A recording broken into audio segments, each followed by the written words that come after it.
레위 가족 중 한 사람이 가서 레위 여자에게 장가들어 그 여자가 임신하여 아들을 낳으니 그가 잘생긴 것을 보고 석 달 동안 그를 숨겼으나 더 숨길 수 없게 되매 그를 위하여 갈대 상자를 가져다가 엽청과 나무진을 칠하고 아기를 거기 담아 나일 강가 갈대 사이에 두고 그의 누이가 어떻게 되는지를 알려고 멀리 섰더니 바로의 딸이 목욕하러 나일강으로 내려오고 시녀들은 나일강가를 거닐 때에 그가 갈대 사이의 상자를 보고 시녀를 보내어 가져다가 열고 그 아기를 보니 아기가 우는지라 그가 그를 불쌍히 여겨 이르되 이는 히브리 사람의 아기로다.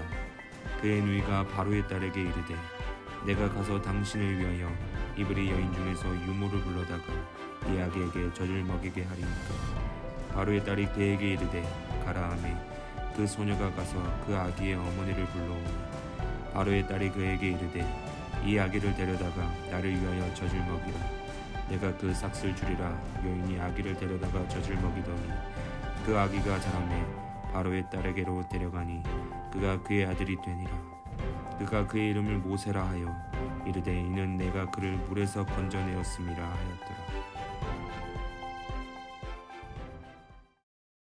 여러분 혹시 갑질이란 말을 들어보신 적이 있으신가요? 갑질은 유리한 위치에 있는 사람이 불리한 위치에 있는 상대방에게 부당한 요구를 할 때 흔히 사용되는 말인데요.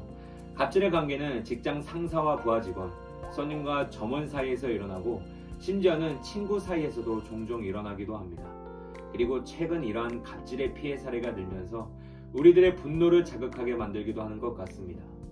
이와 같이 갑질에 우리가 분노하게 되는 이유가 있다면 그것은 바로 우리에게 이상적인 상사와 리더의 모습이 있기 때문입니다. 2012년 방영되었던 신사의 품격이란 드라마가 있었습니다. 이 드라마에서 직장 상사였던 주인공인 장동건이 날리는 명대사가 화제가 되었던 적이 있었는데요. 외부에서 억울하게 갑질을 당하고 돌아온 부하 직원에게 장동건이 이렇게 말했습니다. 네가 나보다 월급이 적은 이유가 뭔지 알아? 곤란한 일이 있을 때 내 뒤로 숨어도 된다는 뜻이야. 이런 리더가 있다면 정말 심쿵할 것 같은데요. 이처럼 좋은 리더란 자신이 가지고 있는 지위와 능력으로 팔로워들을 책임지며 보호하는 사람입니다. 그리고 오늘 우리가 보는 이 성경 안에서도 우리의 기대 이상의 리더가 있음을 보게 됩니다.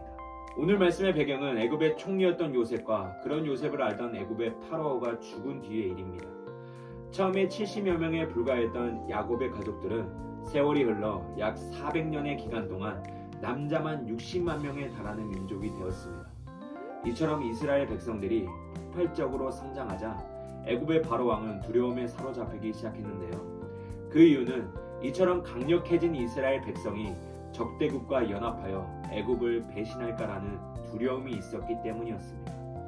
결국 바로는 애굽의 힘과 권력으로 이스라엘 백성을 압제하기 시작했지요. 바로는 이스라엘 백성에게 흙이기기, 벽돌 굽기, 농사 등의 엄한 노동을 부여하고 끔찍한 산화 제한 정책을 통해 이스라엘 민족에서 태어나는 남자아이는 모두 죽이라고까지 명령했습니다.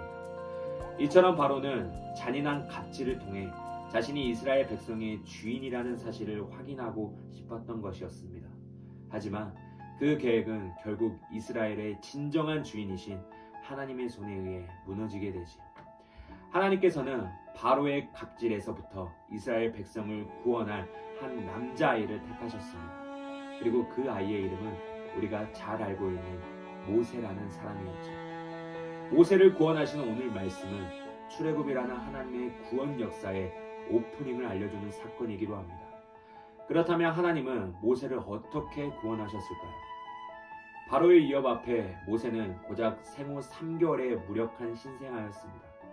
그러나 최고의 리더이신 하나님께서는 오늘 2명의 여성을 통해 모세를 완벽하게 보호하십니다. 오늘 모세를 보호하기 위해 세우신 2명의 여성을 통해 하나님의 보호하심을 알고 더욱 신뢰하기를 원하는데요.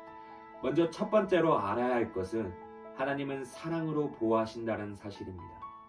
하나님께서 모세의 보호자로 세우신 첫 번째 여성은 모세의 어머니인 요게벳이었습니다. 오늘 출애굽기 2장 2절 말씀을 보게 되면 특이한 구절을 우리가 발견하게 되는데요. 여기서 그 여자는 모세의 어머니 요게벳이며 아들은 모세를 의미합니다. 요게벳이 모세를 낳고 그를 숨겼는데 그가 잘생긴 것을 보고 라는 특별한 조건이 붙어 있습니다. 만약 모세가 잘생기지 않았다면 모세는 죽을 수도 있었다는 뜻일까요? 당연히 아닙니다.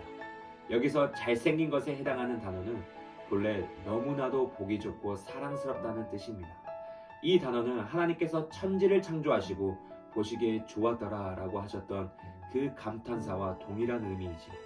결국 이 말은 하나님께서 천지를 창조하시고 자신의 작품을 바라보시며 극진한 사랑을 느끼신 것처럼 요괴벳도 모세를 바라볼 때 동일한 감정을 느꼈다는 것이지요. 사실 남자아이로 태어난 날부터 바로의 명령 때문에 모세는 죽은 목숨이었습니다. 그러나 모세가 하루하루를 살아갈 수 있었던 이유는 바로 그를 향한 하나님의 사랑 때문이라는 사실을 알 수 있습니다.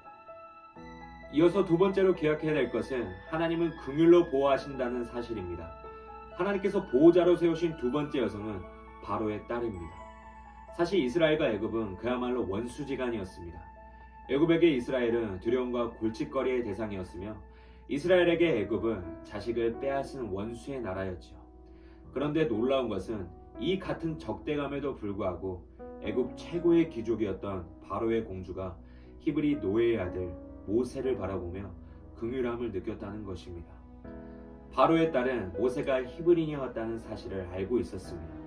그럼에도 불구하고 그를 건지고 먹이고 입히며 자신의 아들로 돌보게 되지요. 겉으로 봐서는 정말 비상식적이고 이해할 수 없는 행동으로밖에 보이지 않습니다. 그런데 우리는 이 비상식적인 행동에서 긍휼의 본질을 발견할 수 있습니다. 본래 바로의 딸이 히브리인의 아기를 발견했다면 즉각 그를 죽이는 것이 상식적인 행동이며 바로의 명령에 순종하지 않고 갈대 상자에 담아 띄운 그의 부모까지도 수색하여 엄벌을 내릴 수 있었습니다. 그러나 바로의 딸은 상식적인 반응이 아닌 비상식적인 행동을 하게 됩니다. 모세를 데려다가 먹이고 입히고 아들로 삼게 되지요.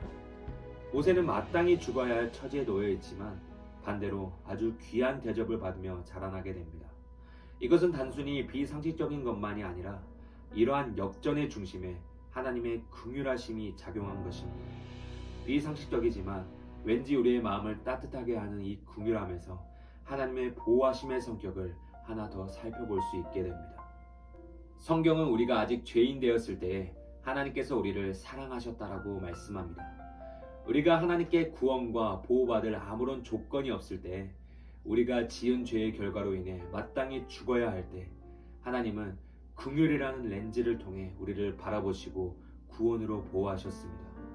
세상은 끊임없이 우리를 향해 계산합니다. 그리고 보호의 조건이 붙지요. 내가 외모가 괜찮았다면, 내가 돈이 많다면, 내가 스펙이 좋았다면. 하지만 긍휼이라는 것은 이와 같은 계산의 법칙을 깨는 유일한 힘입니다. 죽을 수밖에 없는 모세를 보호한 바로의 딸의 긍휼함은 우리의 보호자 하나님께서 어떤 원리로 우리를 보호하시는지 보여주고 있습니다. 이처럼 최고의 리더이신 하나님께서는 그분의 사랑과 긍휼로 우리를 여전히 보호하고 계십니다. 그렇다면 오늘 나눔을 통해 여러분께 질문 하나를 드리고 싶습니다. 혹시 여러분은 지금 여러분의 삶에서 어떤 리더를 따르고 계신가요? 학원의 일타 강사 선생님, 아니면 학교에서 인기가 있는 친구들, 혹은 나 자신이 내 인생의 리더와 주인이 되어 있지는 않으신가요? 하지만 우리 그리스도인이 살아가는 인생에서 따라야 할 리더는 오늘 말씀에서 알려주듯이 오직 최고의 리더이신 하나님 한 분이시라는 사실을 기억하시는 여러분이 되기를 바랍니다. 소망 없는 우리에게 사랑과 긍휼이라는 말도 안 되는 은혜를 부어주신 하나님께 우리 인생의 리더의 자리를 맡겨드리는 저와 여러분이 되기를 소망합니다. 그리하여 사랑과 긍휼하심의 완벽한 보호를 주시는 최고의 리더이신 하나님의 품 안에서 모든 것을 맡겨드리며 살아가는 저와 여러분이 되기를 소망합니다. 2022년의 새해가 밝았습니다. 그리고 우리는 또 한 번의 성장을 경험하게 되었습니다. 그리고 새해를 시작하면서 많은 계획과 도전이라는 플랜을 세우고 준비하는 모습들도 있을 것 같습니다. 그렇다면 혹시 2022년 여러분의 신앙에 대해서는 어떠한 계획을 세우고 계신가요? 바라는 것은 새학년 새학기를 시작하는 우리의 생활과 학업에 대한 열정도 좋지만 하나님을 향한 신앙인의 모습 또한 새로워지는 시간이 여러분에게 있기를 원합니다. 오늘 모세를 인도하신 하나님의 사랑과 긍휼의 메시지가 오늘 2022년을 시작하는 첫 주일에 우리 마음속에 스며들어 우리 인생의 최고의 리더이신 하나님께 우리의 생각과 마음을 내려놓고 온전한 신앙인의 모습으로 따라가는 삶이 되기를 바랍니다. 그리하여 연초부터 연말까지 우리를 사랑과 긍휼로 지키시고 이끄시는 하나님께 우리의 첫 발걸음을 맡겨드리는 참된 신앙인의 모습을 통해 영적 성장을 경험하는 은혜의 삶이 오늘 저와 여러분의 삶에 있기를 간절히 소망합니다. 사랑의 하나님 아버지 감사합니다. 오늘도 우리에게 주신 말씀의 은혜를 통해 한 주간 승리하게 하여 주시옵소서. 하나님, 언제나 사랑과 긍휼로 우리를 이끄시는 주님 앞에 삶의 전부를 드릴 수 있는 믿음을 허락하여 주시옵소서. 오직 하나님만이 우리의 삶의 주인 되시고 최고의 리더라는 사실을 믿음으로 고백하며 살아가게 하여 주시옵소서. 그리하여 2022년에는 하나님의 사랑과 긍휼을 통해 바른 영적 성장을 이루며 살아가는 모든 고등부 지체들이 되게 하여 주시옵소서. 감사합니다. 예수님의 이름으로 기도드리옵나이다. 아멘.